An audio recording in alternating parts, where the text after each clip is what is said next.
Mujibur Rahman Manju, AB party, NCP এবং রাষ্ট্র সংস্কার আন্দোলন, এই তিনটি রাজনৈতিক দলের সমন্বয়ে আপনারা আছে গণতান্ত্রিক সংস্কার জোট নামে একটি রাজনৈতিক জোটের ঘোষণা দিয়েছেন।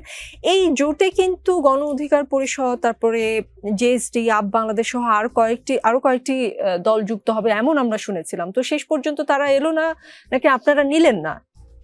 ধন্যবাদ। না, আমরা এই আলোচনাগুলো অনেকদিন ধরে চালু করেছি এবং আমরা চেষ্টা করেছি যে সকলকে অ্যাকোমোডেট করে যাতে আমরা একটা বৃহত্তর চিন্তায় যেতে পারি।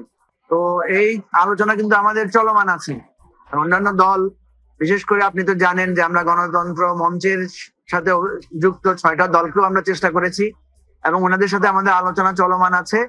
আমাদের মূল যেটা ভিত্তি, বেসলাইন যেটা আমরা বলেছি যে জুলাই অভ্যুত্থানের অভিপ্রায় এবং অঙ্গীকার বাস্তবায়নের ব্যাপারে যারা খুব প্রতিশ্রুতিবদ্ধ এবং নতুন রাজনৈতিক যেই বোঝাপড়া বা আমরা যেটাকে বলি নতুন রাজনৈতিক বন্দোবস্ত, এই রাজনৈতিক বন্দোবস্তের জন্য যারা আগ্রহী তাদেরকে আমরা এই পলিটিক্যাল অ্যালায়েন্স এবং প্রয়োজনে ভোটের অ্যালায়েন্সের আমরা আহ্বানটা জানিয়েছি।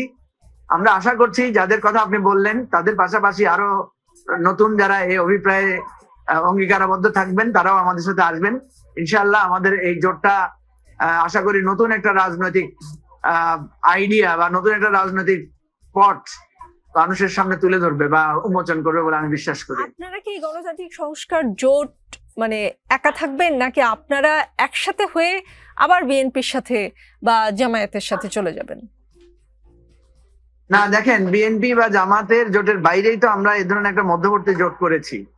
আমরা বিএনপি এবং জামাতের প্রচুর পরিমাণ লোকেরা কিন্তু জুলাই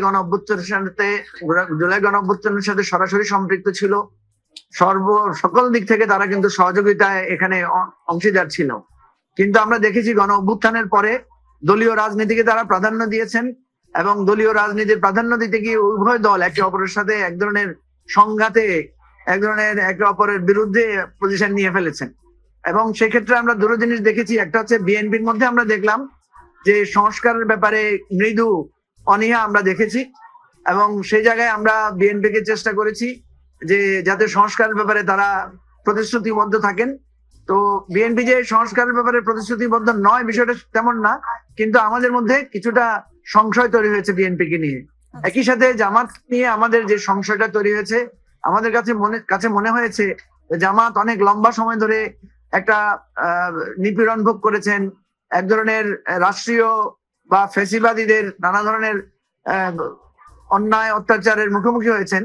কিন্তু তারা আমার কাছে মনে হয়েছে খুব দ্রুত সেটা ভুলে গিয়ে তারা এক ধরনের তাদের প্রভাব শক্তি প্রদর্শনের জায়গায় তারা চলে গেছেন এবং ফলে বিএনপির সাথে এক ধরনের পুরানো রাজনীতির সংঘাতে তারা জড়িয়েছেন। ফলে আমরা এই জায়গা থেকে মনে করি যে আমরা যদি এই নতুন জোটের আলোচনাটা তুলি, উভয় দলের মধ্যে এক ধরনের বিশ্বাস আসবে বা বোধ তৈরি হবে, তারাও তাদের রাজনীতিটাকে একটু সংযত হবেন। একই সাথে আমরা যারা নতুন রাজনীতির কথা বলছি, আমাদের মধ্যেও কিছু পুরানো ধাঁচের রাজনীতির অভ্যাস বা আভাস আমরা দেখেছি, সুতরাং আমাদের মধ্যে একটা পরিবর্তন আসবে। মোট কথা আপনি বলতে পারেন আমাদের এই গণতান্ত্রিক সংস্কার জোটের লক্ষ্য হবে পুরানো রাজনৈতিক দলগুলোকে সংস্কারমুখী করা এবং নতুন যারা আমরা প্রতিশ্রুতিবদ্ধ তারা নতুন রাজনীতি নিয়ে দাঁড়ানো। কারণ আমাদের এখানে একটা প্রথা চালু হয়ে গেছে যে ভোট আসলে পুরানো রাজনৈতিক দলের কাছে গিয়ে নির্বাচিত হওয়ার একটা চেষ্টা করা। আমরা চাচ্ছি যে নতুন রাজনীতির প্রতি কাদের আগ্রহ আছে তাদেরকে আমরা একসাথ করতে চাই এবং একটা নতুন রাজনীতির প্রতি যে মানুষের সমর্থন আছে, ইচ্ছা আছে, সেটাকে আমরা জাগিয়ে তুলতে চাই। এই চেষ্টা আশা করি সফল হবে। জি।